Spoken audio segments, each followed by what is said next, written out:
Высокоскоростной интернет, переход на односменное обучение, введение новых норм и строительство объектов. Национальную программу образования обсудили в Государственном собрании Ил-Тумен. Об этом и еще многих направлениях национального проекта говорили на совещании депутат Госдумы Галина Данчикова, а также представители управления образования муниципалитетов. Участники ознакомились с работой, которая уже внедряется в республике и стране, а также внесли свои предложения в формирование проекта.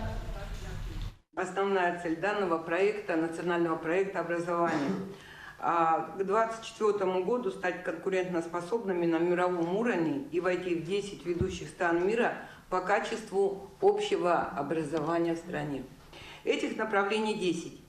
Это современная школа, успех каждого ребенка, поддержка семей с детьми, цифровая образовательная среда, учитель будущего, молодые профессионалы, новые возможности каждого, социальная активность, экспорт образования и социальные лифты для каждого.